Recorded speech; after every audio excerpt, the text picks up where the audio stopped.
áudio? Áudio rolando. Vídeo rolando? Vídeo rolando. Então tá bom. E aí, meu querido irmão de útero alheio? Ah, meu Deus, eu acho tão feio com essa coisa. Por quê? É muito estranho, os caras ficam... Irmão de útero alheio, os caras tipo... É meio esquisito, né? Leva alguns segundinhos pra você assimilar, né? O que foi dito, até né? Você entender. Mas tá valendo, é isso aí. Tá certo. Tudo bom? Tudo bem, cara, e você?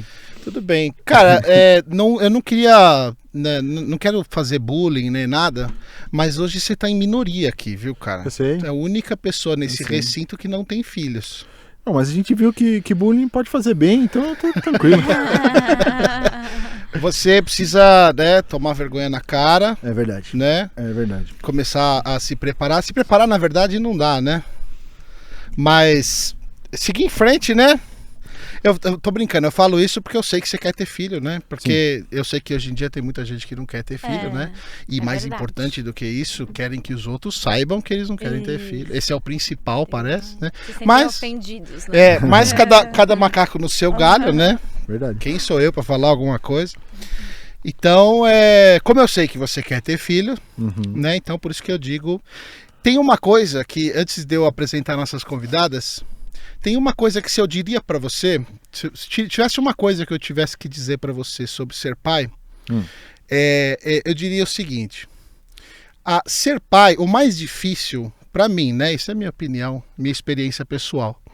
Mas o mais difícil de ser pai não é trocar fralda, não é não dormir, não é fazer 2 caldeirão de papinha pra semana, de domingo às 11 horas da noite.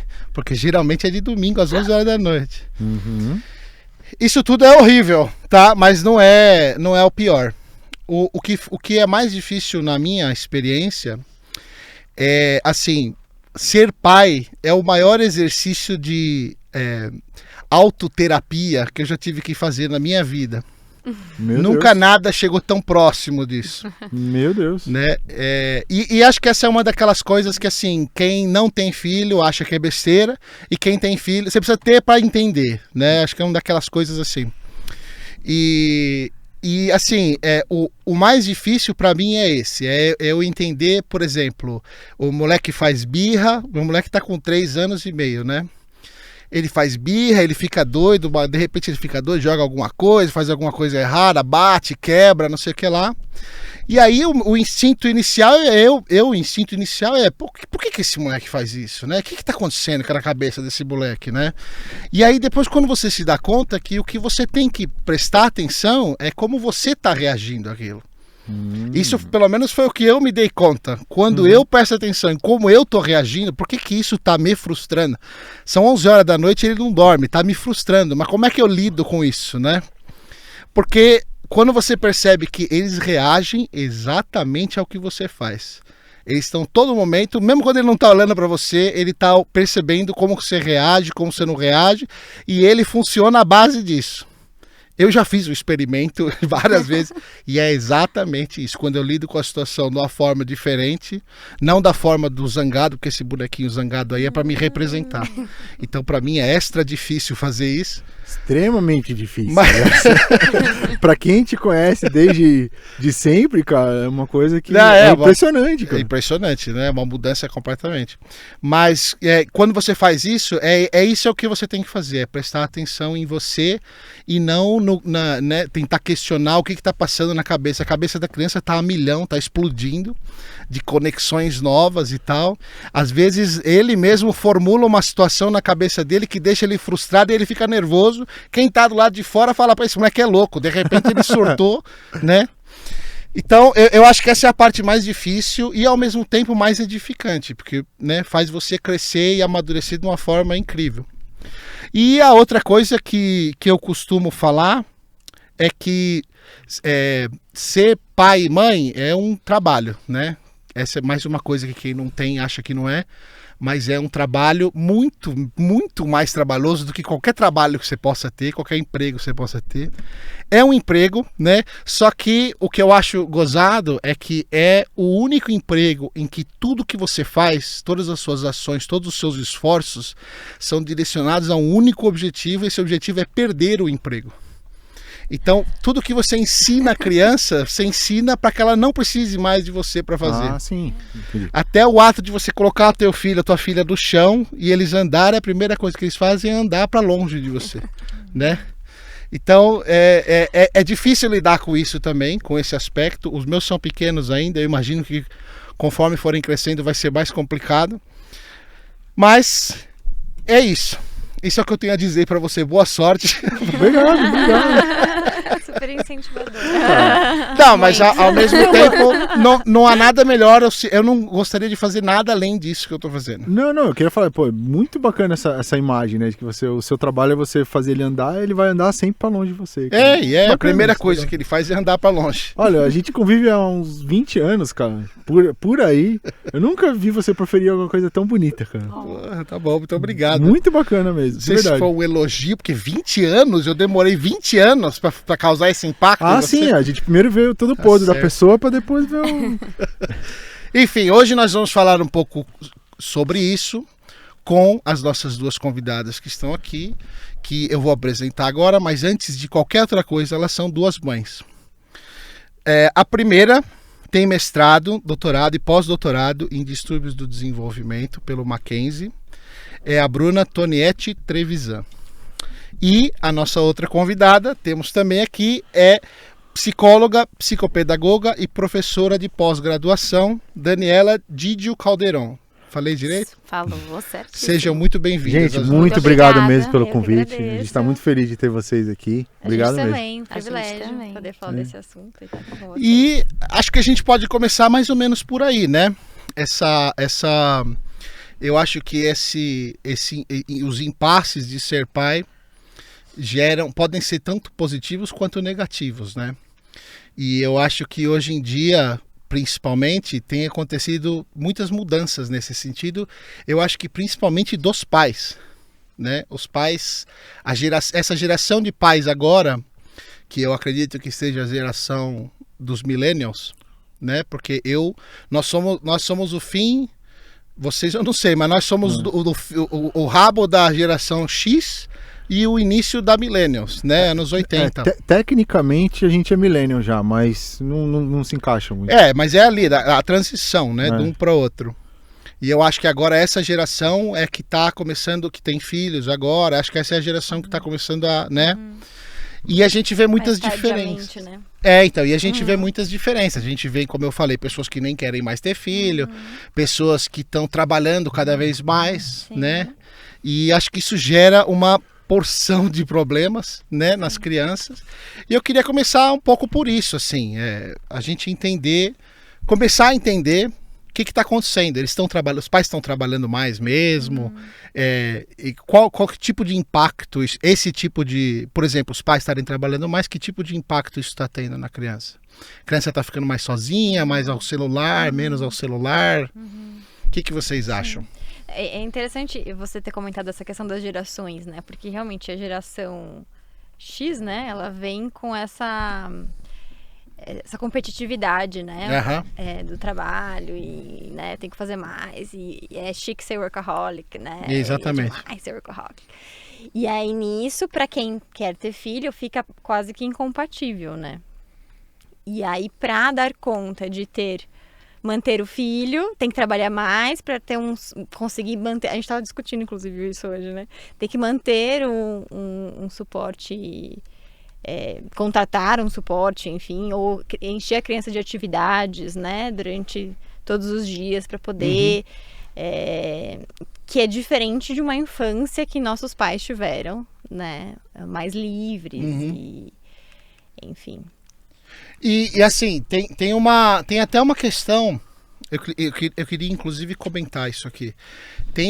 Depois eu queria extrapolar para o Brasil, para ver o que vocês veem aqui porque o dado que a gente tem, o que eu tenho é dos Estados Unidos.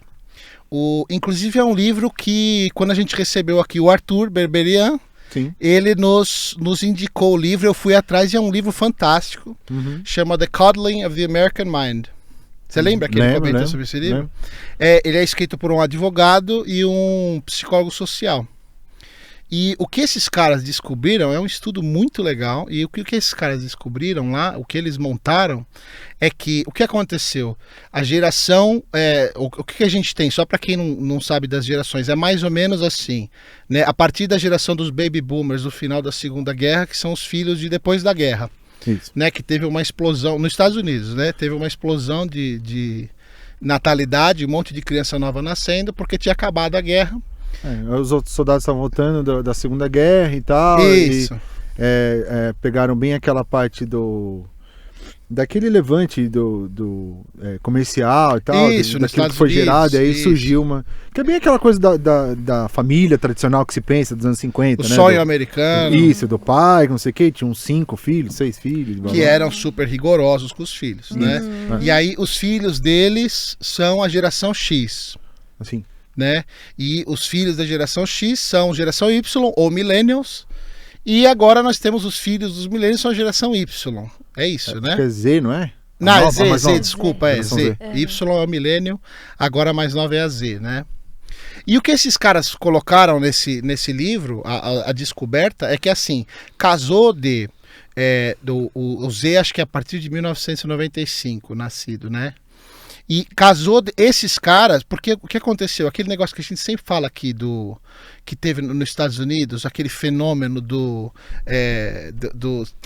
nas faculdades de tentarem censurar discurso, de não pode falar isso, não pode falar aquilo, e tentar mandar professor ser mandado embora, diretor ser mandado embora e tal, aquela loucura. Aquilo aconteceu, eu não sabia, mas foi incrível descobrir isso. Aquilo aconteceu de repente, assim, como se fosse um surto viral. E eles conseguem colocar o ponto certinho, acho que foi setembro de 2013 ou 2014, um negócio assim. Teve um surto, e esse surto casou com a geração Z chegando na faculdade.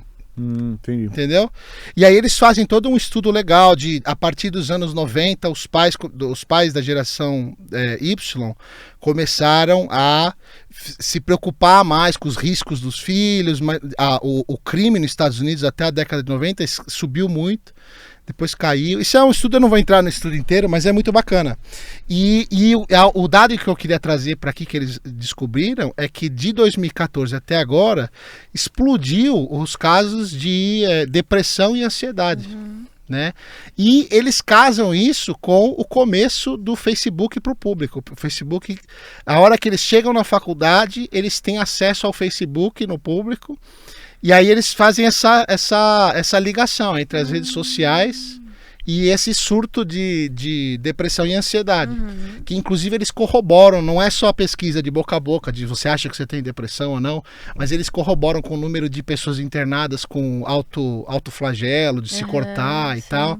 Então parece que é um dado bem concreto mesmo, né? E como a gente tem uma defasagem dos Estados Unidos, eu acho que a gente agora aqui está mais ou menos como os Estados Unidos estava na época dos anos 90. Então eu acho que a gente vai chegar nesse ponto ainda. Eu queria saber o que vocês acham, porque aqui no Brasil também saiu um estudo recentemente de que era um dado gritante, eu não tenho o nome do estudo, mas era 80% das pessoas responderam que tinham depressão, um negócio assim. Né? E tá acontecendo isso aqui também? Está aumentando, tá tendo esse surto? Sim. Não sei exatamente se a gente faz essa relação, né, com relação às crianças, enfim, acho que tem grandes mudanças. Acho que a tecnologia, sim, como você falou, essa questão que está sendo estudada agora, né, da exposição e a visão que se tem do recorte que o outro coloca na rede social, isso tem um impacto importante, né? O fato também da nossa vida ser muito mais dinâmica, a gente ter que dar conta de muito mais coisas do que antes a gente tinha que dar, as pessoas tinham que dar antigamente, né? Sim. A informação então nem tempo de digerir uma informação, lidar com ela, já tem outra, né? Você tem que administrar, né? Mas, enfim, é multifatorial, né? E como a gente está pensando, eu acho, nessa questão da infância, né? Da educação, da relação dos pais e dos filhos, talvez a gente possa pensar também na questão do estilo de criação, né? Dessa geração também. Porque as gerações passadas, né, eram de pais muito mais autoritários, né? Então, se a gente pega um pouquinho de história, assim, né, o que se diz é que até antes da questão da agricultura, né? Então, como eram nômades, as crianças ficavam com as mães. Dormiam. Não tinha essa história da morte súbita, né, ainda, né? De não poder a criança dormir junto com os pais, porque tem risco de morte súbita. As crianças tinham que ficar grudadas na mãe o dia inteiro, para cima e para baixo, amarrada, né? E aí com a agricultura, como as crianças ficavam, né, mais soltas, enfim, e tinha riscos das crianças soltarem os animais, aí começou a questão de demandar mais disciplina, né? Interessante isso. E aí, então, se diz que nessa época, inclusive, tinha as punições com pedaços de couro e etc. Então, as punições começaram, aparentemente, a entrar nessa época, né? E a gente viu há pouco, até atualmente, né? Isso aí é muito evidente ainda, mas eu acho que agora tá mudando, né? Mas a gente, de uma forma geral, vê uma geração lá dos nossos avós, dos nossos pais, em que essa questão mais do autoritarismo ser muito forte, né? E aí uma geração seguinte, que parece que ficou traumatizada com essa forma de criação, parece muito permissiva, né? Passou a ser bastante permissivo, né? Talvez bateu um pouco aí na nossa geração e tal. E agora, então, bom, ser autoritário não é muito bom, ser permissivo também não é legal, né? Então agora a gente passa, então, como que a gente tem que agir, né? E talvez essa forma de criação mais autoritária, ou inclusive a permissiva, né, faz com que a gente não tenha talvez uma estrutura emocional resiliente o suficiente para lidar com tudo isso, e seja também um fator que possa influenciar essa prevalência de depressão e ansiedade. Ansiedade, especialmente, né? E essa questão de ter muito... As crianças hoje em dia, eu fiquei espantado. O que aconteceu foi assim, eu vou dar um background. O meu filho, a gente morava no interior, voltamos para São Paulo, e o meu filho estava entediadaço, porque ele morava num lugar livre, leve e solto, e veio para a cidade. E aí nós decidimos colocar numa escolinha. E aí a escolinha, aí você entra, não abre uma caixa de Pandora, que eu fiquei impressionado quando você põe na escolinha, porque muda totalmente, aí ele começa a comparar um filho com o outro, não sei o que lá, tem uma competição. Eu falei, Jesus Cristo, ele já saiu da escolinha, já tiramos, mas quando ele tava lá, eu conversando com outros pais, eu vi que os moleques têm atividade da hora que eles acordam à hora de dormir. E a atividade é tudo estruturado, assim, tem uma agenda, tem não sei o que lá, tá. Eu nunca, né, nem eu hoje, eu não sei nem o que eu faria se eu tivesse uma agenda daquela. E as crianças tudo fazendo, não pode ser bom isso, né? Não tem como ser bom e isso. muita exigência, né? Que você também tem um desempenho aí esperado em cada atividade. E tem que desempenhar ainda, né? E eu acho que parece que quem também não tem essas atividades tem alguma coisa errada, né? Para alguns pais. E fica esse negócio, exatamente. Acho que é o medo dos pais de talvez não preparar o filho para esse mercado de trabalho tão diferente. Estar ocioso gera até culpa, né? Exatamente. Meu filho não tá fazendo nada, né? Então... Como se o pai não pudesse estar proporcionando a oportunidade de desenvolvimento, mas na prática a gente vê que essas exigências, principalmente nos primeiros anos de vida... podem trazer aí, né, alguns prejuízos. Problemas, né? Que tipos de problemas que pode... ajuda a aumentar essa questão da ansiedade, da depressão? Isso pode ajudar? Eu acho que pode. Por exemplo, já foi mostrado em algumas pesquisas que as crianças pequenas, elas precisam de tempo para brincar livre, ou seja, exercer imaginação, criatividade e desenvolver habilidades que estão ligadas ao brincar. Né? E muitas vezes quando tem muitas atividades, ela não tem tempo de exercitar algumas habilidades que fazem parte do desenvolvimento. E essa história de uma rotina estruturada, ela é importante, porque a previsibilidade dá segurança. Sim. Né? Mas a questão 8 horas numa atividade, 9 horas outra atividade, 11 horas outra atividade, né? Assim, por outro lado, né, a inflexibilidade gera ansiedade. Né? Saber o que acontece antes da hora de eu dormir, ou que eu tenho que tomar banho em tal hora, comer, é saudável. Isso, exatamente. Saber a ordem que as coisas vão acontecer, saber as atividades que vão acontecer, né? Mas com flexibilidade, né? Porque as crianças, especialmente as menores, né? Elas precisam do tempo delas, né? Da transição entre uma atividade e outra. Talvez você sinta isso, né? Então, quando você fala assim, agora acabou, vamos sair daqui, vamos embora, vamos... Né, mudar de ambiente, mudar de atividade, eles não contar querem, um pouquinho. Eles resistem, né? Contar um pouquinho do que vai acontecer, né? Então, olha, a gente vai lá no parquinho, mas eu vou ter que te chamar para ir embora porque a gente tem X compromisso, tá? Então, quando eu te chamar, a gente tem que ir embora. Então, você tá antecipando algo que vai acontecer para deixar a criança mais segura e mais tranquila. Sim. E é gozado... Fala, você quer falar? Não, só ia falar que... acho que o ponto que as duas pegaram é muito legal, que é muito mais uma consequência do meio do que da criança em si, né? Porque essa coisa eu preciso preencher tudo que o meu filho tá fazendo, ele tem que estar sempre fazendo alguma coisa. Acho que é muito mais uma visão do pai, de que assim, não, se eu não estiver fazendo nada, se eu não estiver produzindo, estiver fazendo uma coisa, eu tô vagabundeando, isso é ruim. Então ele faz essa projeção de uma coisa para ele, para a criança. Que não, se a criança não está fazendo nada, então ela está com o tempo perdido. Então vamos preencher, ela vai ter que fazer sempre alguma coisa, tá sempre alguma coisa para tentar fazer com que aquela criança se encaixe no mundo dela e não no mundo da criança. E tem uma questão importante nisso que isso dá trabalho para os pais. Porque você deixar a criança ociosa, hoje em dia com a tecnologia, o que acontece? A criança vai para as telas, né? O que a gente sabe que tem que ter um controle de qualidade, de tempo, tem que ter supervisão e etc. Então, algo que parece fácil não é, na verdade, não deveria ser tão fácil. Então, a criança estar ociosa também dá trabalho para os pais, porque no mínimo de supervisão ela vai precisar ter. Né?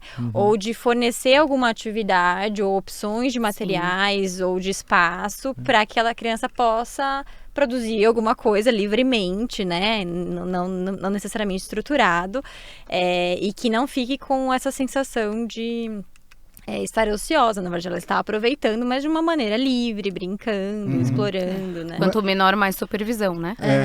Mas você não acha também que às vezes a criança ela não chega nem a ter a chance de, por exemplo, de achar um celular, alguma coisa assim, um tempo ocioso?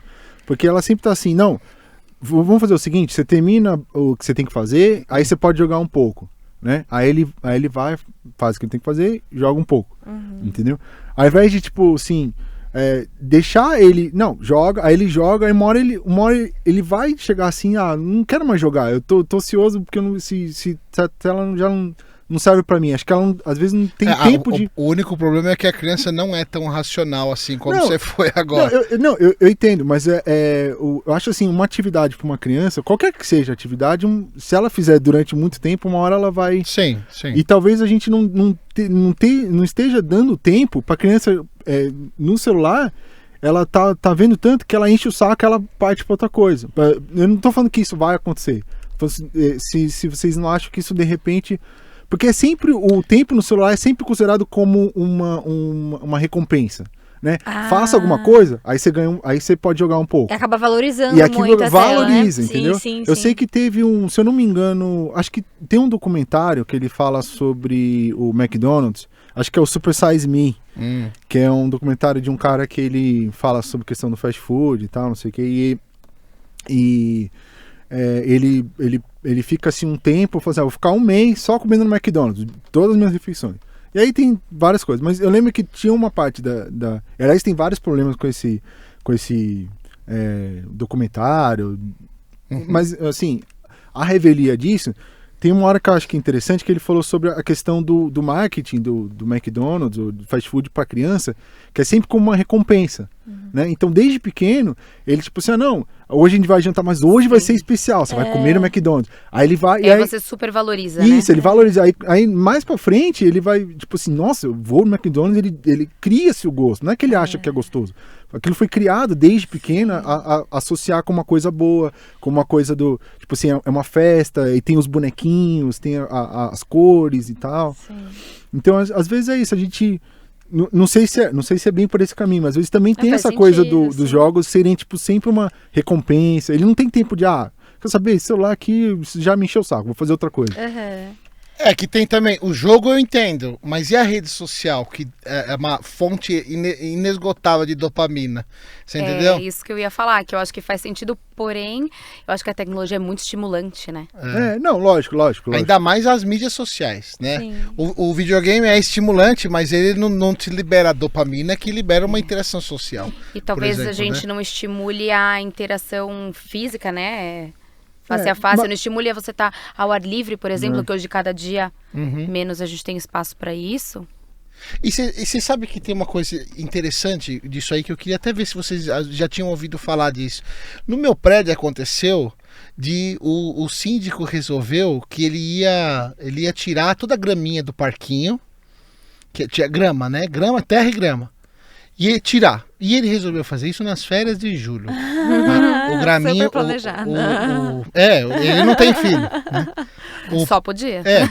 O parquinho ficou o mês inteiro interditado, porque jogaram coisa pra matar a grama lá, porque ia colocar grama sintética, não sei o que lá. Aí montaram um grupo no WhatsApp, colocaram ele e tal, os pais tudo indignado, né? E ele falou: olha, não sou eu. A seguradora veio aqui, a seguradora do prédio veio aqui e falou: olha, se vocês querem continuar a manter o seguro, que cobre o parquinho também, vocês vão ter que tirar a grama, porque a grama tá, não sei o que lá, traz doença, que suja e não sei o que lá. E obrigaram a tirar a grama e a terra, porque como se fosse uma coisa ruim para a criança. Deve ter alguma legislação, né? E eles falaram que tem alguma legislação. Eu não fui atrás disso, eu não sei o quão profundo é isso, mas isso foi o relato dele. Bom, mas os Assim, dados que a gente tem de desenvolvimento infantil é que, na São verdade, é o contrário. O contrato com a natureza exatamente, é muito mais benéfico. Exatamente. Eu fiquei espantado, porque eu falei: os caras estão querendo que a criança não encoste mais na terra, nem na grama. Né? Porque é uma liability, como é que fala? Não, eu entendi o É um esquema. risco muito É um maior. risco, né? Um risco muito maior. É que às vezes Pra eles, pra seguradora. Acho que às É, vezes, pra seguradora, né? o problema é esse, é que às vezes alguma criança que pegou alguma doença porque pisou numa lama. Porque tem aí cocô de isso cachorro, volta de pra gato, ele. entendeu? Aí tem a toxoplasmose, não sei o que lá. O risco é maior pra eles, então. Mas o que eu achei incrível é como que eles podem fazer isso, como que isso é permitido fazer. E só pode ser por causa de lei, porque senão eles não iam estar fazendo isso, ou Pois iam, é. não sei, né? Pois é, não, mas eu não conheço essa lei, não. Não, eu também não. Pois é, então vamos um dado bem assustador aí pra bem vocês. assustador. Estão querendo tirar a Não, terra das às crianças. vezes nem precisa ser lei, é só os caras, antes de dar problema, já vou. Pode né? ser isso mesmo. Pode ser isso, eles terem bloqueado o negócio. Não Eles sei. fazem as estatísticas lá pra diminuir a probabilidade de eles gastarem dinheiro, né? É uma exigência Então, pra continuar com Então, o contrato. é uma pena. é o que a gente estava falando no carro. Eu acho que essa geração X é muito complicada. Principalmente os que são do começo da geração. Esses são os caras que estão na política aí agora hoje, que você vê roubando tudo, que você vê fazendo tudo as coisas erradas. Provavelmente o dono dessa seguradora é dessa época, eu tenho certeza. Porque esses caras foram feitos para fazer isso, entendeu? E ainda mais no Brasil, onde se tem aquela cultura infeliz de eu tiro vantagem de todo mundo, eu sempre tenho que estar à frente de todo mundo, não importa. Então aí casou uma coisa com a outra e a gente tem, primeiro, o país do jeito que ele tá, e segundo, essas pessoas fazendo isso, né? A gente tava tendo uma discussão no carro Não, uma por causa de uma petróleo. discussão boa, uma discussão boa. A gente tava tendo uma discussão por causa de petróleo e tal, e falamos de geração também, né? E eu acho que é a mesma coisa, assim. Essa geração precisa ir embora. Essa geração tá fazendo muita coisa errada. Entendeu? Eu acho que a próxima geração, não a nossa, mas a dos nossos filhos e a dos filhos dos nossos filhos principalmente, foi o que eu te falei, a gente já está vendo uma tendência de tentar resolver alguns desses problemas, né? De reconectar com a natureza, apesar desses caras estarem fazendo Uma isso. flexibilidade muito maior, né? Ou a consciência ambiental, você está vendo uma tendência que está acontecendo isso, né? Sim. Então, até com o canudinho, as pessoas estão preocupadas até com o canudinho, né? Carro elétrico, desde o canudinho até o carro elétrico, Sim. né? Ao mesmo tempo, a gente ainda nós somos os que estão à frente disso agora. Eu, como filho de uma geração X, tenho seríssimos problemas com ociosidade para mim. Então, para mim, dormir à tarde é o cúmulo, né? Eu acho que você devia ser preso se você dormisse à tarde, entendeu? Mas é sério, isso é o Tem que eu que tenho dentro produzir, de né? mim. Sim. Só que eu tenho, graças a Deus, eu tenho a consciência de não passar isso pro meu filho, entendeu? Então, ele vai dormir à tarde e falou, por dentro eu tô me corroendo. Mas pra ele eu falo, tira um cochilinho, descansa, que delícia, filho. E ele tira, ele dorme e tal. Entendeu? Então acho que a gente tá meio que acertando mais, né? Nesse sentido. Vocês acham? Sim. Vocês acham que sim ou não? Eu espero que sim. O que vocês acham que vai acontecer com essa geração? Eu acho que há uma preocupação maior com o longo prazo, né? Porque se a gente pegar muito lá antigamente, que as crianças, na verdade, o objetivo da criança era trabalhar, né? Ter filhos para que eles ajudassem os pais quando a gente não, né? Quando as pessoas não viviam tanto, né? Para hoje, né, que realmente depois a gente passou de um tempo de entender que a criança realmente tem características diferentes do adulto e que por isso, então, ela vai precisar de um cuidado especial com relação ao desenvolvimento, né? Então, esse cuidado tende a favorecer o desenvolvimento cada vez mais, né? A gente espera que esteja acertando agora, né? Sim. É uma coisa que a gente estava até falando com a doutora Cláudia quando ela veio aqui, que, assim, a gente, óbvio, o ideal é a gente querer sempre acertar, mas a gente não vai acertar em tudo, a gente não vai ser os melhores pais, não, a gente não vai... A gente erra todos os dias. O certo é a gente eu não sei o que você tá falando, eu sou perfeito. Não, o certo é a gente mas que não, o certo é isso, eu falo assim, não, eu vou ser o melhor pai, eu querer fazer alguma coisa que ele garante alguma coisa. O que a gente estava discutindo no carro era uma coisa assim, talvez até uma visão que seja interessante para vocês responderem. Porque, assim, essas diferentes gerações, de uma forma ou de outra, elas não são naturalmente... não é uma coisa que ocorre na natureza, entendeu? Tipo assim, deu 1995, a partir de agora, todo mundo que nascer vai ser uma geração totalmente diferente, vai agir de forma... Não. Né? Isso é uma coisa que a gente rotula depois que aconteceu, com variações, né? Exato, mas é com base na interação entre as gerações. Sim, claro. Não, como uma geração interage com a outra, vai influenciar como a próxima vai interagir com a outra e assim por diante. Não, sim, obviamente, mas eu tô falando assim, é uma coisa que ela é arbitrariamente, com base em vários dados, com várias pesquisas, e não sei quem, um fala com o outro, mas de uma forma ou de outra a gente está encaixando num rótulo, numa tribo, como a gente falou com o Arthur aqui. A gente vai botando as coisas, como a gente estrutura as coisas, né? Como a gente vai estruturou a nossa história, né? Com a revolução industrial, a revolução não sei das quantas. A gente foi botando essas barreiras que são... arbitrárias. São ideológicas, né? Elas não são naturais, né? Então, assim, a coisa que a gente estava falando é assim, o Vini, ele falou assim, não, essa geração que está passando agora, a geração X, ela vai morrer, não sei o que, ela é uma geração teoricamente má, né, que fez muitas coisas erradas, e vai vir uma geração nova, que é totalmente boa, não sei o que, e vai mudar.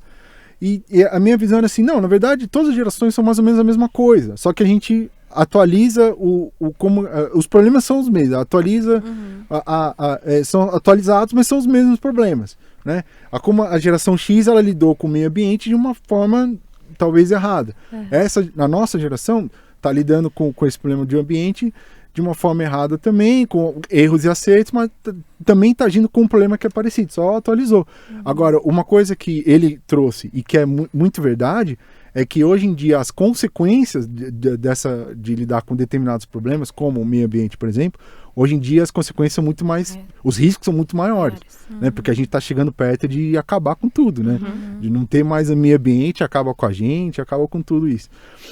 Então, assim, vocês veem assim, por exemplo, a geração dos seus pais é totalmente diferente da geração de vocês e vocês esperam que vai ser totalmente diferente com os filhos de vocês? Ou é mais ou menos a mesma coisa, mas a gente vai adaptando e tal? Como é que vocês fazem essa separação? Tem uma tendência geral, né? É que, na verdade, tem mudanças importantes, mas a gente reproduz os padrões dos nossos pais. Né? Na verdade, assim, a gente, por a gente ter um acesso à informação ou ter prioridades diferentes das deles, a gente tende a direcionar nosso olhar para melhorar coisas que a gente viu que não foi tão legal, né? Mas é uma luta interna. Talvez o Vinícius sinta isso. É uma luta interna. Interna e eterna. E eterna, porque a gente reproduz os padrões pelo qual a gente foi criado. Então, assim, não é tão, assim, é totalmente diferente, né? Assim, é uma transição, né? Assim, eu acho que talvez o olhar, a nossa intenção seja muito diferente. Mas a gente traz, com certeza, por exemplo, essa história da punição, né? Que a gente sabe que é errado, né? Assim, os estudos mostram né, infinitamente isso. Só que a gente tende a pensar se a criança fez algo errado, então a gente precisa punir, porque ela precisa mudar o comportamento. A gente acha que o comportamento vai mudar assim, né? É claro, e não muda. Aliás, piora, né? Piora, porque parece que e a punição para de funcionar e a gente tem que aumentar a punição. Tem que aumentar, né? É verdade. Agora, o que é o melhor a se fazer, pelo menos com o que a gente sabe hoje, o conhecimento que a gente tem hoje? O que é melhor fazer? Não punir de forma alguma. Esse é o melhor. O melhor é não punir de forma alguma. Esse é o ideal. Nenhum tipo de punição. Nenhum tipo de punição. Fala um negócio pra mim, você faz isso? Como é que você consegue? Olha, é que também ele é pequenininho ainda, né? Tem 2 anos, mas... O meu tem 3 e já é um capeta, já. O bicho não para. Assim, a gente tem várias teorias, que na verdade não são novas, mas é que estão sendo mais apresentadas para o público de forma geral agora, né? A disciplina positiva, a teoria do apego, né? A maternidade e paternidade positiva e etc. É que eles têm como lema a junção especialmente da disciplina positiva, né? A gentileza com a firmeza. Então, se você está sendo só gentil, você está errando. Se você está sendo só firme, você está errando. Né? E também uma outra coisa que ajuda bastante a gente a pensar no dia a dia é a questão do respeito. Né? Porque a gente traz essa cultura de que o adulto é superior, então a criança tem que simplesmente obedecer algo que o adulto Nem colocou. que seja por medo, né? Nem que seja e principalmente se for por medo, né? Exato. Mas isso não funciona, isso afasta, isso gera outros problemas, né? Quando chegar na adolescência que você não vai ter mais o controle, isso para de funcionar e volta contra você, né? Então, é algo que a gente tem que cultivar, é que o mesmo respeito que eu tenho por um colega de trabalho, por um outro adulto, eu tenho que ter pelo meu filho, né? E que ele tem necessidades que eu preciso entender, né? Essa história, a criança tá manipulando o adulto, né? Que a gente ouve. Né? A criança não tem tanta articulação assim. Ao contrário, por não ter tanta articulação, por não saber se expressar, por mal saber perceber seus próprios sentimentos e suas necessidades, ela vai fazer birra, ela vai se jogar no chão, ela vai falar que não quer. Ela vai parecer estar te manipulando, né? Mas é a estratégia que ela... Mas, na verdade, ela não que tem ela consegue, a comunicação dela. Né? Então, assim... O choro é feito, evolucionariamente, o choro é feito para chamar comunicar atenção. Algo. Pra né? necessidade, Pra chamar exatamente. atenção e, cuida de mim, né? Exatamente. Essa é a linguagem que eles sabem. Fome, dor. Sim, e a gente tem uma indústria do sono agora, né? As mães desesperadas que querem dormir com bebês vão atrás de orientações específicas, né? E há um movimento grande, assim, de se vender estratégias mágicas para as crianças dormirem. Como assim, estratégias mágicas? Do tipo de deixar a criança chorar, né? Deixar ela chorando até cansar e dormir. Chorar Aí até ela dorme. cansar, e ela dorme. Ele tem Dorme exaustão emocional, né? Enfim, a gente não fala o dano neurológico que isso causa, né? A questão do desamparo aprendido, né? Então, não adianta chorar, não vou receber ajuda, né? Então, por isso que ela dorme, né? Não é que ela aprendeu a se autoconfortar e aprendeu a dormir. Não, ela ficou angustiada a ponto de ver que ela não tem suporte, né? Mas eu acho que é muito interessante isso que você está falando, Bru, porque acho que permeia por tudo aí, o mais importante é a criança aprender. Então, tudo bem, a gente não vai passar a mão na cabeça, aplaudir, como dizem, né, o seu filho é um terrorista, porque você vai dizer que tudo bem o que ele tá fazendo porque você não vai punir. Mas não, a gente sim tem que mostrar consequência. Que a gente é firme, só que muitas vezes a gente esquece de falar ou mostrar o que a gente estava esperando, o que ele deveria ter feito, né? Então acho que o que tá aí é como que ele vai aprender, então? Se a gente punir, ele não tá aprendendo. Ele tá sabendo assim, o que a gente... Olha, a gente tá muito irritado com o que você fez, eu tô decepcionada, não era isso que eu esperava, mas tá bom, o que eu esperava de você? Né? Que é a história também de a gente sempre dizer o que a criança não pode fazer. Mas não faça isso, não suba aí, não vai ali, não faz... O que eu posso fazer, então? Isso né? eu já ouvi também de uma pessoa que eu conheço que é americana e trabalha com crianças autistas, pequenas autistas nos Estados Unidos, na Filadélfia. E ela me falou isso uma vez, já faz acho que uns um ano e meio, mais ou menos. E ela me falou, olha, em vez de você falar não, você fala, faz isso aqui, faz esse outro, faz esse outro aqui. É difícil pra cacete fazer isso. Haja criatividade. É muito difícil. É muito difícil, mas imagina, você vai passar o dia inteiro falando não pode. E não tem muito efeito falar não pode, né? Porque a nossa intenção é que ele não faça aquilo, mas a gente não para pra pensar o que a gente quer que ele faça. A gente tem que dar a alternativa, né? Agora, o que fica a minha questão... Peraí, eu vou deixar você falar disso. É só pra eu não perder a pergunta. O que acontece... O seu tem 2. Os seus têm...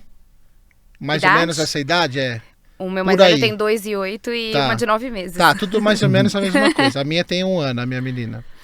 E o que acontece quando o que a criança faz não é uma pequena birra. É uma coisa, tipo, o meu filho, ele não tem muitos ciúmes, porque desde o começo a gente se preocupou. Eu inclusive consultei essa mulher dos Estados Unidos quando ela ia nascer e falei, me ajuda, o que eu faço, né? Ela falou, tenta fazer uma troca de presentes entre os dois quando ela nascer, não sei o que lá.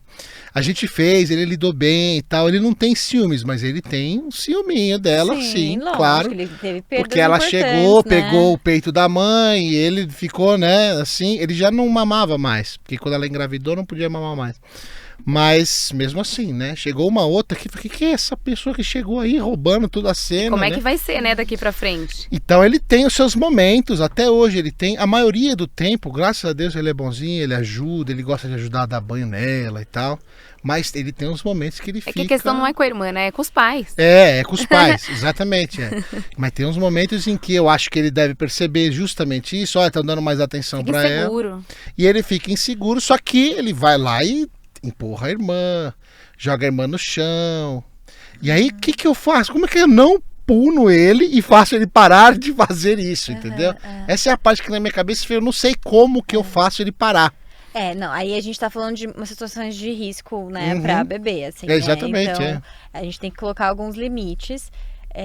Mas a gente tem que dar alternativas, né? A gente tem que entender sempre a função do comportamento dele. A função do comportamento dele provavelmente é ganhar a atenção de algum adulto, né? E não machucar a irmã, isso tem que ficar bem claro. A irmã, né? Então, talvez ele não esteja encontrando alternativas de pedir isso. Vamos brincar, vamos sentar e brincar de jogo da memória? Tipo, ele não vai fazer isso, né?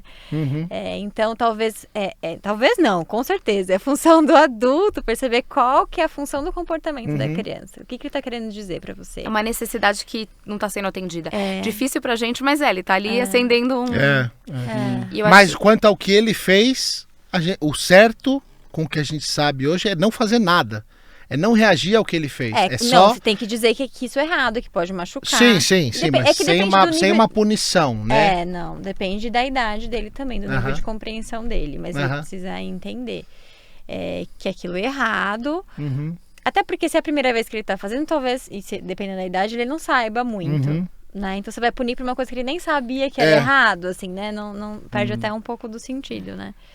Então... Mas você não deixa de dizer que é errado, que aquilo não pode acontecer. Claro, claro. Mas eu acho que uma coisa talvez interessante da gente dizer também que quanto menor a criança, menos autocontrole, menos repertório de comportamento, né? E menos capacidade também de comunicação. Então, essa alternativa de olha, eu tô sentindo muita raiva da minha irmã, não, isso porque claro que não acontece, ela que tá, ela tá ali com a minha mãe, o meu espaço, e eu queria estar ali. É muito elaborado, né? É claro, para uma criança. Reconhecer o que sente, é muito elaborado. A gente não consegue, A gente né? tem problema, A gente nem sabe o que a gente sente direito. Mas assim, só pra, assim, sem querer ser, mas fazer um pouco do advogado do diabo, de ver o outro lado também. Não é o contraponto, mas assim, tem um outro lado também que o convívio social, a gente ainda tá numa coisa assim, que o mundo não tá muito preparado para esse tipo de coisa, né? Então, tipo assim, não vou punir meu filho, mas ele vai acabar entrando numa sociedade em que existem punições, né? As pessoas fazem crime e elas são punidas. Elas fazem alguma coisa e elas sofrem consequências. Como é que você vai encaixar isso, então, num período que, pensando a longo prazo, entendeu? Tipo, da criança, ela, tudo bem, ela não vai conviver com a coisa da punição e tal. Como é que vai chegar na hora que ela, tipo, chegar no mundo que vai punir ela e não tem jeito, assim, né?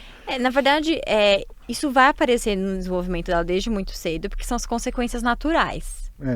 Né? Vai se frustrar. Vai se frustrar. Então, se eu não estudo, eu vou mal na prova.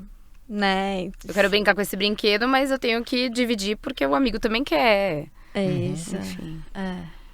Porque uma coisa que a gente estava discutindo, agora eu não lembro exatamente qual foi foi vários episódios, né? Mas é porque, às vezes, a geração Z, agora que tá chegando, ela tem muito essa coisa de, tipo assim, não saber conviver com a frustração. Então, como ela passou, tudo foi muito... tem um outro lado também, tudo foi muito aceitado, tudo não sei o que. Na hora que ele chega em algum momento da vida e fala assim, não, agora você não vai ter mais nada, acabou pra você, entendeu? Tipo, mas eu tenho direito, não tenho direito a nada. E aí causa uma frustração, que é uma coisa que está acontecendo muito nos Estados Unidos agora. Então, é o que eu te falei, justamente, você deveria ler esse livro, cara, porque esse livro fala exatamente isso. E eles mostram isso de uma forma assim, é claro, aconteceu num determinado momento, o momento em que esses caras da geração Z chegaram na faculdade. Como a gente estava falando no episódio anterior, que a hora que eles chegam na faculdade, que eles estão mais soltos, mais livres, é a hora que deu esse choque, entendeu? A faculdade, antes disso, desse período de 2013, 14, era, pelo menos nos Estados Unidos, mas acho que aqui também bastante, mas era um exemplo de liberdade de expressão. Porque lá tinha de tudo. Tinha nego que gostava de o filme de terror ofensivo, os professores mais audaciosos, fala isso, que fala aquilo, que questiona, que levanta. E parece que mudou, porque entrou uma geração nova que estava sendo muito mais protegida pelos pais. Eles dizem que é um reflexo do aumento do crime. Que dos anos 50 até o 93, o crime nos Estados Unidos subia vertiginosamente, como está acontecendo aqui no Brasil. O crime do começo dos anos 80 até agora só sobe. Parece que agora caiu, esse ano parece que caiu uma porcentagem grande, mas ainda não se sabe se é só uma variação, né? E se a tendência continua sendo ascendente. Mas e o gozado que tem nesse livro é que de 90 e poucos, a década de 90 para cá, o crime nos Estados Unidos tem caído também, regularmente. Só que o medo dos pais continuou, o crime caiu. Então hoje nos Estados Unidos é mais seguro do que era nos anos 80, em termos de assassinato, sequestro, crimes em geral. Só que essas crianças foram criadas com assim, não pode sair sozinho de casa. Tanto que é lei nos Estados Unidos. Se a criança tivesse sido ser pega andando sozinha até uma certa idade, os pais têm que responder criminalmente. Porque acho que aqui também eu não sei como é que é aqui. Aqui até 12 anos não pode ficar sozinho em casa. Então, exatamente. Isso vai meio que contra essa ideia do livro não estruturado, né? É isso que eu ia falar, é um contraponto daquilo que elas estão falando, né? Isso, então, é isso mesmo. E é crime. Eles agora têm um grupo lá, é que tem aquela defasagem, né? A gente tá algumas décadas para trás de um país desenvolvido. Mas lá tem um movimento para aprovar uma lei que não é mais crime. Porque se deixar a criança andando no quarteirão, na rua, sozinha, é crime. Você está negligenciando a criança. Entendeu? Então, é tanto medo. Isso num país onde o crime é menor do que era antes, quando era livre. Entendeu? Então, essa contradição é que é legal que eles apontam nesse livro. E é justamente isso, cria esse choque. E agora, essa geração está começando a entrar no mercado de trabalho. Agora, 2018, 2019. Eles estão começando a entrar no mercado de trabalho. Então, ninguém sabe ainda o que vai acontecer, né? Mas acho que é interessante. Sim. Não, assim, a gente tá falando das consequências, das punições, enfim, né? Que o ideal seria essa questão só da consequência natural. Mas, obviamente, em algum momento, dependendo da situação, a gente vai ter que usar outros artifícios, né? Então, por exemplo, a consequência que a gente chama de consequência lógica. Que é uma punição, só que é uma punição que faz sentido. Então, por exemplo, é combinado que ele vai guardar os brinquedos toda vez que terminar de brincar. Né? Então, se mesmo conversando, mesmo combinando, isso não está funcionando, então aí passa a usar uma consequência. Mas uma consequência lógica que seria o quê? Perder o direito de brincar com aquele brinquedo no dia seguinte, por exemplo. Né? A consequência está sempre ligada à situação que é o não cuidar dos próprios brinquedos. Uhum. Porque, lembrando, assim, essa forma de criação não é permissiva, né? Ela é firme também. Né? Mas é diferente de ser permissivo, né? As pesquisas vêm mostrando que... É totalmente diferente ser permissivo. Na disciplina positiva, eles chamam de pais democráticos. Já outros autores chamam de autoritativo, que é você não ser autoritário, mas também você não ser permissivo, negligente. Tá. Mas é extremamente... Assim, é óbvio que eu só botei um contraponto, mas eu não tô falando assim, não, isso aí que vocês estão falando é besteira. Eu não, não, é porque realmente é muito difícil você definir o que é uma coisa, o que não é. Às vezes uma punição não necessariamente é uma punição, às vezes uma permissividade não é permissividade. Isso são coisas que vão se ajustar naturalmente. E assim, o pior, que não existe modelo, né? Sim. O filho dele vai responder a uma técnica de uma forma, o seu filho vai responder de uma outra forma, o meu, se algum dia eu tiver, vai reagir de uma outra forma, totalmente diferente. Então, e mesmo é complicado dele em momentos diferentes. Né? Hoje deu certo uma estratégia que você usou amanhã. Exatamente. Você fala, vou usar aquilo porque deu super certo ontem e... Nada, né? Isso é uma coisa que eu tenho aprendido bastante na maternidade, né? Que, assim, a estratégia que a gente usa, ela para de funcionar em algum momento e a gente tem que... Haja criatividade para criar outra estratégia. E assim vai. É muito difícil. É engraçado, porque assim, agora eu esqueci, me fugiu agora da cabeça quem falou, mas... que o grande problema da humanidade é que a gente está constantemente tentando resolver o problema de ontem. Né? A gente é sempre assim, a gente está sempre tentando ver os problemas, não sei o que e tal, para resolver o problema que tipo, já passou, né? A gente pega baseado na nossa história, uma coisa que aconteceu errado, vou fazer o máximo possível para aquilo não aconteça. Só que meus problemas de hoje em dia já são outros totalmente diferentes. Então talvez, ao invés de eu pensar assim, não, vou ver qual que é o melhor jeito, porque os nossos filhos, eles vão lidar com os problemas de uma forma totalmente diferente. Às vezes, a próxima geração vai olhar para nós e falar assim, nossa, essa geração é muito zoada. Assim como, com certeza. Assim como o Vina tá falando assim, porque essa geração X tem que morrer e tal, para vir a próxima vai olhar para nós e vai falar assim, pô, esses caras aí já era, tem que sair fora, que venha a nova, vamos se preparar para vir a geração nova, não sei o que e tal.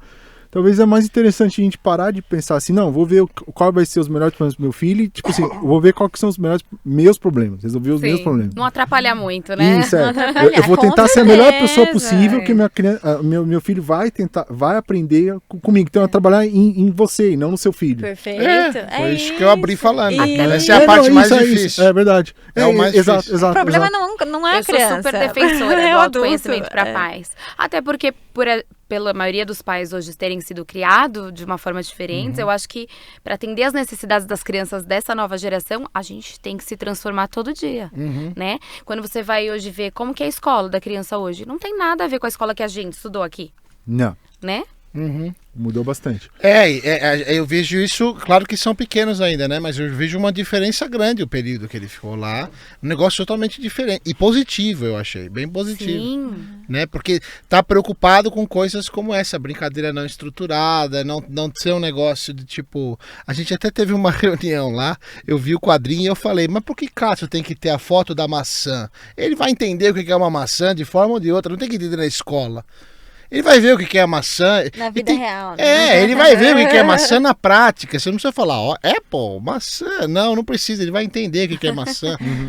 Eu não entendo, porque esse é dois, ele vai entender isso, eventualmente ele vai entender isso. Brincando, né? E brincando, e fazendo, só que eles também tinham um negócio de caro pra caramba, aquela escola, eu vou te contar, mas eles tinham um negócio também, aliás, essa é a parte que tá mais me doendo, descobrir o preço de escola. Escola, é pesado. Porque antes disso não é tão caro assim ter filho, você quer saber a verdade. É. É relativamente fralda, né? simples. Basicamente é fralda. É fraudinha, é fralda. Eu vou tratar os meus filhos No começo, então, em casa mesmo. No começo, então, que é autossustentável com leite lá, Leite é tranquilo, é só fralda. E se você quiser também, você pode comprar fralda de pano, né? Usar Sim, fralda de isso é pano. verdade. Mas a escola é o problema. Mas aí tem que pagar alguém pra lavar, né? Olha que é muita fralda no De começo, hein? preferência. Não, eu não fiz isso. Eu não paguei ninguém pra lavar e não comprei fralda. Eu só comprei fralda descartável, eu admito. Mas agora com esse levante, a coisa do. Exatamente, do É, meio ambiente. então, vai, tem questão do meio ambiente. Talvez vai ser necessário voltar a esse tipo de coisa. É, por isso que eu já tive os meus, já acabou. Né? Então agora o problema da fralda descartável é de outra pessoa, o meu já foi. É verdade.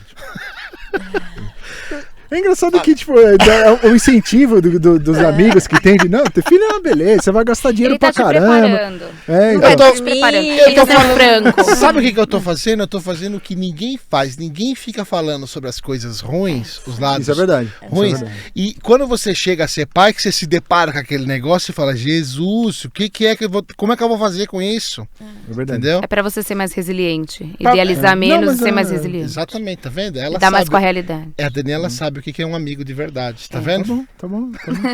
Não, mas acho que acho que tem. Eu acho também aqui já é uma outra discussão, mas tipo assim, você querer ter filho, que mostra o que é o tipo de coisa que você faz, que vocês fazem e tal, é diferente. Às vezes a pessoa não quer ter filho, ela se vê Obrigado, por uma né? imposição social e tal, acaba tendo Sim. filho. E isso é o maior desserviço. Né? É Sim. muito pior do que assim, se você não quer certeza. ter filho, não tenha Não filho. tem, cara. exatamente. Não tenha.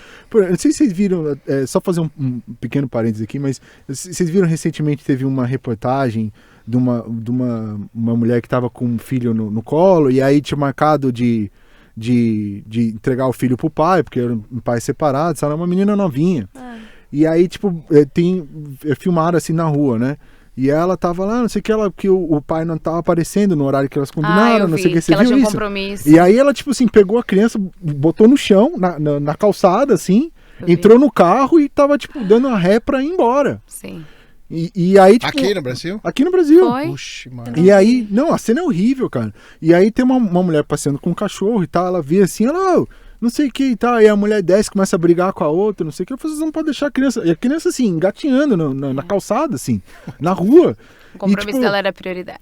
Isso, exatamente. É. Aí depois foram entrevistar a menina lá, eu me arrependo muito, que não sei o que. Arrependo. Foi uma hora de não sei o que e tal, mas é porque eu tinha um compromisso e aí o meu marido não foi pegar. E cara, assim, se não importa se você tem um compromisso. O primeiro compromisso é o seu filho, cara, mas depois você resolve o resto. Eu acho que isso é uma parte do problema, vocês não acham? As pessoas estão muito preocupadas com trabalho e dinheiro e não sei o que lá, Individualista. né? Estão muito egoístas esse negócio de dinheiro, todo mundo quer dinheiro. Sim. E dedicar a vida ao trabalho e a dinheiro. E grande parte das queixas de comportamento das crianças que chegam no consultório são resolvidas basicamente quando a gente organiza o tempo da família e que os pais conseguem dar mais atenção para as crianças. Assim. E há muita dificuldade e resistência nisso. Assim. Muita. Porque o pai tem que trabalhar para poder bancar a criança. Mas ao mesmo tempo, se não dá atenção para a criança porque está trabalhando, a criança tem problema de comportamento, tem que pagar o psicólogo, enfim, né? E isso é aumentado pelo fato de que são os dois agora, o pai Sim, e a mãe, né? Isso. Porque até não muito tempo atrás a dinâmica era diferente. Se era positivo ou negativo, aí é outra conversa, Sim. né? Mas nós estamos falando que assim, a dinâmica era diferente. Agora a dinâmica é o pai e a mãe trabalhando, né? Não é mais o pai em casa ou a mãe em casa. Quer dizer, antigamente não vamos mentir, era a mãe em casa. Não, é a mãe em casa. Mas você quer saber? Eu por trabalhar em casa, terminou o horário, eu tô lá. A babá vai embora, eu tô lá. Não tenho. Não, entendeu? sim, mas eu tô falando de gerações passadas, o grande era a a mãe. mãe. Claro, O sim. cara era. Mas tipo, é isso que eu falei, sempre foi a mãe. Tanto que eu até tomei o cuidado de falar. Os impactos disso para a mulher e para o homem é outra história. Então a gente está falando para a criança, né? Sim. E era totalmente diferente. Meu fone acabou de quebrar aqui. Não, voltou. Era totalmente diferente. Agora o pai e a mãe estão trabalhando, então eu imagino que para a criança seja pior. Sim. Né? Vocês veem isso na prática? Muito Muito. nítido, muito nítido. Que é esse conflito, né? Tem muito forte uma aula que eu tive na pós-graduação, né? Em que a gente assistiu um atendimento da professora e era um caso de uma mãe que, enfim, tinha uma queixa de comportamento e a mãe tinha essa questão. E não era uma família muito favorecida, né, economicamente, né? Tá. Tinha que trabalhar mesmo para manter, né? Só que a menina realmente precisava de atenção, de um tempo, enfim, né? De uma dedicação. E a gente, a princípio, fica num impasse, né? Eu tenho que entender essa mãe, olha que vida difícil, ela tem que batalhar pelo filho, ao mesmo tempo, né, ter que lidar com isso. Mas a intervenção que essa professora fez foi o seguinte, né? Olha, você vai ter que organizar a sua agenda. E, enfim, né? Porque ela precisa desse tempo com você, para fazer essas coisas e tal. A mãe falou... tá bom, eu vou fazer o possível. Uhum. Aí a terapeuta falou, você vai fazer o possível e o impossível. Sim. Isso ficou muito forte, assim, né? Porque é a prioridade, a necessidade da Sim. criança, é a nossa responsabilidade. Nós somos os adultos. A criança não tem que lidar com o problema advindo da nossa falta de tempo, né? Agora, nesse caso, desculpa, pode falar. Não, eu ia falar que muitas vezes, nas coisas que a gente acompanha no dia a dia que parecem tão simples, pequenas, né? A criança tá escovando o dente, a criança vai tomar banho, a gente já consegue, talvez, fazer pequenas mudanças e tornar esse momento de maior conexão com a criança, Exatamente, né? As perguntas que a gente faz, ou o tipo de conversa que a gente tem, a criança já vai se perceber, acho que, mais ouvida e tendo maior atenção. Acho que é isso mesmo. Sim. Agora, nesse caso, o pai estava envolvido nisso ou não? Não, só tava a mãe. Mas o pai estava presente, não era separado. Eu acho que era. Eu não lembro, faz muito tempo isso, eu nem tá, lembro do caso direito. Porque isso é curioso, né? Se fosse os pais juntos e tinha que ter falado com os dois, né? Tem que ser. Não, tem que ser Aí os dois. com os dois. Tem Ah, que ser tá, os dois, entendi. tem que ser- Não, isso é importante, isso que a gente começou a falar, assim, a questão da presença dos pais, né? Assim, em relação ao modelo, né? A gente começou falando da questão do excesso de atividades, porque tem que preparar esse adulto que vai trabalhar do ponto de vista intelectual, né? Mas a gente sabe que, na verdade, as competências socioemocionais, né? Na verdade, são mais importantes, inclusive, né? Para poder se autorregular, direcionar nosso comportamento para os objetivos. Resolver né? problema, Resolver né? problemas, né? E como que a gente desenvolve competência socioemocional? Na interação social. Né? E como a gente... E os pais e os cuidadores são os maiores modelos. Exatamente, né? A não ser que a gente delegue, né? Eu confio muito mais nos modelos, os outros não dá, né? Não dá. E tudo nessa questão uma coisa que eu li também que eu achei interessante é que essa que eles chamam de brincadeira não estruturada, né? Que é uma coisa, pelo que eu entendi, realmente não tem, olha, você vai brincar com esses brinquedos, tanto que você até comentou uma vez aqui, é legal que você vai em festinha de criança e tem um monte de brinquedo, não sei o que lá, e a criança tá com Uma fitinha. uma fitinha, um negócio, né? É. O meu filho foi assim também. Os padrinhos deram brinquedo e tal, a gente comprou brinquedo, e aí ele ia na cozinha e queria brincar com as panelas, né? Isso. Era bem mais divertido. E aí a gente falou, não, peraí, tem alguma coisa aí. Por que ele foi sozinho escolher a panela, né? Com tanto brinquedo. Então vamos brincar com a panela, né? Vamos fazer comida e tal. E é o que ele gostava mais. Eu imagino que isso seja ou não estruturado. E não só a brincadeira não estruturada, mas como inserir a criança nas atividades do dia a dia. Então a gente fala assim, não, eu preciso colocar no celular para eu poder cozinhar. Mas, na verdade, você pode inserir a criança no cozinhar. E ela acha isso muito mais interessante Sim. do que ficar no celular, né? Com certeza, é. Além de você estar desenvolvendo autonomia, responsabilidade, e etc, etc, né? Agora, e essa questão do celular? As crianças estão com mais celular mesmo. Minha professora, ela fala que os alunos são todos celular. Eu vou chegar nesse momento... Pelo que eu entendi, principalmente, de novo, voltando do Codling lá, não estou ganhando nada para falar do livro, mas é porque eu realmente achei muito interessante. Eles falam que parece que o problema com a tecnologia, a questão de tecnologia, não é na faculdade. É quando a criança tem 12, 13, 14, essa faixa etária, onde essa noção e interação social está muito alta, né, muito exacerbada. Tá começando a aflorar na criança, né? Assim, entre os próximos, né? Entre os pares deles. E aí, esse celular, que acontece? Ele traz tudo isso para qualquer momento. A criança tem todas as angústias sociais que a gente tem no colégio, por exemplo, ela tem antes de dormir. Tá vendo o celular lá e ela tem que lidar com a angústia de ela fez um comentário, alguém não gostou, comentou a foto, alguém não gostou e tal. Isso gera uma ansiedade, né? Não, eu tinha uma paciente que estava com dificuldade de dormir, né? E o que a gente orienta é fazer higiene do sono, né? Tirar a tela da hora, né? Diminuir as luzes, fazer outro tipo de atividade e tal. Só que o problema disso na vida dela é que ela deixava de interagir nos grupos no auge, né? No horário em que todo mundo estava interagindo. Esse que é o E ela se sentia excluída. Então, ficava uma sinuca de bico. Não tem solução. Não. A solução é a gente enfatizar a importância de outros tipos de interação. Que não a do grupo ali, né? Pra ela não se sentir excluída. Pra ela não se sentir excluída, né? Porque talvez é aquilo que a gente tava falando assim, então, quanto menos interação na rede social, melhor possível. E isso não se encaixa no mundo deles de agora. Eles não têm essa alternativa. O mundo já mudou, né? Talvez é a questão de criar uma outra relação com a rede social que não... É mais importante a qualidade, na verdade, né? Isso, assim, obviamente que o excesso do virtual faz com que diminua a interação real, né? E aí isso é prejudicial. Mas também pensar na qualidade, né? Então, como essas interações estão acontecendo virtualmente, né?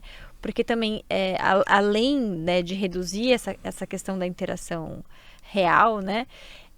Tem outros riscos, né? Então, a gente sabe um aumento, né, com relação aos transtornos alimentares, né, por conta da exposição às redes sociais, porque as imagens são editadas e, né, enfim, as selfies. É tudo falso, né? É tudo falso, né, e tem um foco muito grande que exacerba a ansiedade, enfim, tudo que a gente já estava falando, né.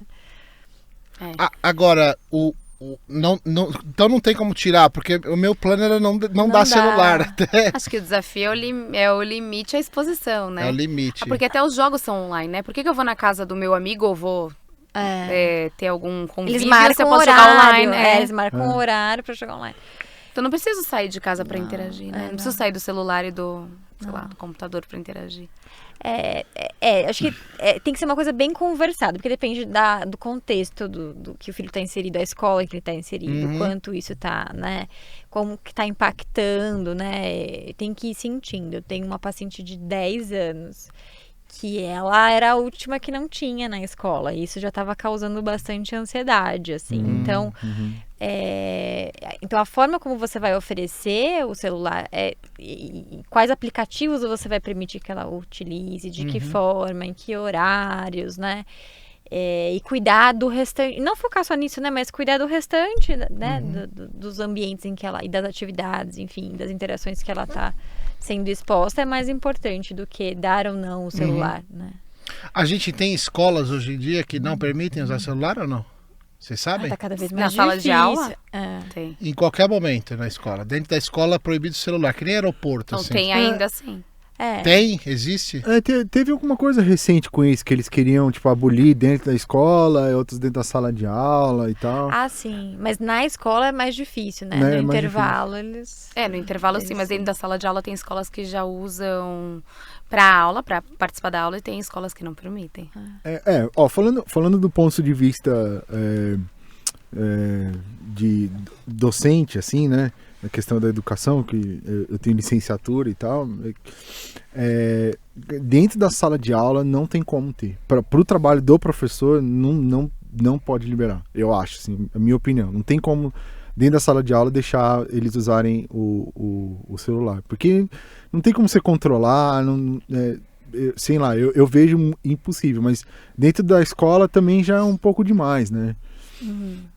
Então não sei como é que faria isso, esse tipo de controle. Mas eu sei que dentro da sala de aula, pro trabalho do professor, não tem como. Dentro do que a gente entende hoje em dia como educação, deixar usar o celular dentro da sala de aula não dá. Mas você diz pelo foco, assim, a distração, mexer em outros... Então não dá, porque... se for para usar o celular para outra coisa, eu concordo que não, né? Mas como é que você vai controlar isso? Acho que tem formas de não tem, não? É um pouco difícil. É difícil. Né? Não é esse o intuito da escola, que deixa o celular na classe e deixa a criança pode mexer o celular a hora que quiser? Não, geralmente é para utilizar mesmo como recurso. Como recurso. Então sim, tablet, né? Também Entendi. É muito usado. Mas aí a escola fornece é isso, né? Porque depende eu da acho escola, né? Eu acho que a maioria é os pais que tem que arcar com... Os pais têm que arcar. Porque eu sei que... Faz parte do material, né? Porque talvez a questão, assim, o que tem que evoluir? Talvez o modelo de educação tenha que evoluir. Aí seja uma outra forma. Eu tô falando, nesse modelo que a gente tem de escola, que o professor tá lá na frente, falando explicando com a turma, com os alunos usando o celular, assim, não dá. Eu não vejo nada de positivo nisso. Não tem como, cara. Não é uma pesquisa, né? Não tem como. Você tá dando aula numa sala de aula, da perspectiva do professor, já é difícil sem a questão do celular. Se às vezes estão conversando com outro, então, porque você estrutura, você prepara a aula antes, todo esse preparo, ele demanda com que as pessoas estejam olhando para você, que você consiga interagir com ela de uma forma ou de outra e tal. Com o celular não tem como, cara. Mas o modelo precisa, eu acho, pelo menos a minha opinião, é que precisa mudar, sim, totalmente. Aí vamos evoluir uma outra forma do modelo de educação, de como é que você vai fazer numa sala de aula. Tá na hora, né? Tá na hora. Tá na hora que é um modelo assim. Até porque a gente tá caminhando, como a gente já conversou aqui outras vezes, a gente tá caminhando para um futuro em que o trabalho está meio que sendo posto em xeque, assim, né? As máquinas estão tomando muito trabalho e não é mais o tomar o trabalho do cara que aperta o parafuso, é trabalho especializado. Sim. Né? Então a gente teve um episódio que a gente falou com um economista aqui, que a gente falou e levantou dados e tal, de inteligência artificial funcionando como advogado, como médico, fazendo diagnóstico. Né? Inclusive eu estou tentando trazer o chefe, o líder da IBM aqui no Brasil, da tecnologia que eles chamam de Watson, que é a inteligência artificial da IBM. E esse negócio é impressionante. Depois eu recomendo vocês procurarem na internet, vocês vão ver. A máquina faz diagnóstico, diagnostica a pessoa melhor do que o ser humano. Então, mas dá conta das sutilezas que o ser humano consegue? Assim, totalmente. Não é nada sutil a medicina. Ela não é sutil, ela é um compêndio de informação. Quanto mais informação você tem, mais fácil entendeu? Mas fique tranquilo, é medicina, biologia, nada de psicologia. Nem consigo. A psicologia, eu acho que é uma das poucas áreas que está perfeitamente segura. Ao contrário até, né? A demanda tem aumentado. A demanda só vai aumentar, exatamente. Eu acho que a psicologia é um caso à parte mesmo, né? porque é totalmente, não tem como, pelo menos o que a gente conhece hoje. Agora, tudo que requer informação e aprendizado, a gente está conseguindo, através das máquinas, fazer já. Então vai mudar completamente o cenário de que é trabalho. Eu acho que já está mudando. Eu acho que as pessoas da nossa geração já estão menos... Pelo menos eu sei que as pessoas que a gente conhece, não estão tão focadas em trabalho mais, né? Que é o que a gente estava falando antes. O trabalho já não é mais tudo na vida da pessoa, né? Então eu vou me concentrar mais nos meus filhos, na minha vida social e tal. Na minha vida social, não muito, mas nos filhos principalmente. E eu acho que está tendo uma mudança que meio que casa com esse desenvolvimento tecnológico, né? E aí a escola precisa acompanhar, porque não tem mais cabimento esse negócio de essas matérias que a gente tem para fazer o vestibular para poder entrar numa faculdade. Não tem, para mim não tem sentido esse caminho. Sim. Não, eu acho assim, tá precisando evoluir. Não é nem questão do tipo do que está sendo dito. O modelo em si, de sala de aulas, que todo mundo senta para frente. Também é. Existem vários modelos diferentes, tipos de escola diferentes que às vezes não tem uma turma, o aluno ele tá lá, ele vai para um lado, vai para o outro, ele interage, o professor ele escolhe aquilo que ele quer fazer. A gente tem isso no Brasil, modelos. Não? Tem. Acho que vocês sabem melhor que... Tem escolas democráticas, sim. Tem um que é um nome em inglês, como é que é? Agora eu esqueci o nome. Não é Waldorf, não, né? É tipo Waldorf. Eu já ouvi um negócio de escola Waldorf aí. Tem a Waldorf, que ela tem uma... Valoriza bem a interação com a natureza, né? A arte. Outras habilidades além do intelectual. Mas isso não para os pequenininhos, para os maiores também. Também tem. Não, eu acho que eu tenho um filho de um primo meu que acho que é o Waldorf, não sei, que é um que ele já tem, acho que já é grande, mas ele ainda não foi alfabetizado porque... Isso, eles só começam a alfabetizar a partir dos 6 anos. Isso, é mais tarde que eles começam a pegar... Porque até os 6 anos é só o brincar, né? Só brincar, que não é pouco, né? O que é interessante, mas o que é interessante, por mais assim, ele é o filho desse meu primo, ele tá grande e tal, mas ele tem interesse por revistinha de quadrinhos, tipo Turma da Mônica e tal, ele tem interesse, mas ele não consegue ler, mas ele tem muito interesse, e ele pede pro pai ler, né? Então ele já tá grande, já era uma idade que, tipo assim, eu e você, a gente já tava alfabetizado e tal, mas ele tem interesse pela revistinha sem conseguir ler, que eu achei bem bacana, assim. Que é muito mais interessante desenvolver o interesse do que o contrário, você desde muito cedo falar, não, que letra é essa? Que número é esse? Vamos montar, repete de novo. Exatamente. Torna-se aversivo. É o negócio da maçã lá, ó, a maçã, esse aqui, filho. Tá bom, esse é o A. Aversivo, isso até tira essa natureza da curiosidade da criança. Não é natural, não estimula a curiosidade, né? Mas isso da criança, por exemplo, poder escolher atividade, a escola montessoriana é assim, né? Então tem uma série de atividades disponibilizadas para a criança, é ela que vai escolher o que ela quer executar. Tem um modelo também que é português, que é a escola da Ponte. Que parece que é bacana também. Você não é... As salas não são divididas por série, então tem pessoas de diferentes idades, alunos de diferentes idades estudando junto. O aluno tem uma função, muitas vezes, como tutor, tem todo um... que o mais velho ajuda os mais novos. Isso não tem no Brasil? Tem. Que bom. Eu não sabia que tinha no Brasil essas coisas. Tá vendo? Em São Paulo vai ter ainda mais ainda que outros lugares do país, que às vezes só tem uma escola que é tipo... só em São Paulo sempre, né, que começa. O problema é morar em São Paulo, né? Em São Paulo é modelo, né? No Nordeste é o que tem que fazer, porque não tem escolha. O mais velho tem que ensinar o mais novo, porque não existe estrutura nenhuma, não tem jeito. É verdade, a natureza força, a natureza né? faz com que faz com que aconteça. Mas acho que... Gente, acho que é isso, né? Não, eu falo pra gente ficar aqui mais uma hora conversando. Não, porque é muito legal mesmo. Esse papo eu acho muito bacana e vocês, assim, foram excelentes. Muito legal muito bacana mesmo. Obrigado por vocês. Obrigado mesmo pelo papo aí que a gente... De verdade. Foi bem legal, bem legal. Eu aprendi um monte. Eu tô muito feliz. Eu vou sair daqui feliz e já vou falando pra minha esposa assistir depois. Vamos fazer um compromisso daqui a sei lá, bota aí uns 5 anos, a gente volta. Estudo longitudinal. Pra gente ver, né, se Pra as gente ver, previsões pra estão gente ver como é que tá o filho de cada um e tal, como é que o futuro. Legal isso aí. É legal, né? Eu tô falando, pode marcar a data Se aí. as doutoras toparem. Com certeza. Então tá bom, gente. Obrigado de novo Obrigada mesmo. a você. E é isso aí, galera. Valeu. Considerações, tá bom? Tchau pra consideração. É isso aí. Pronto. É isso aí.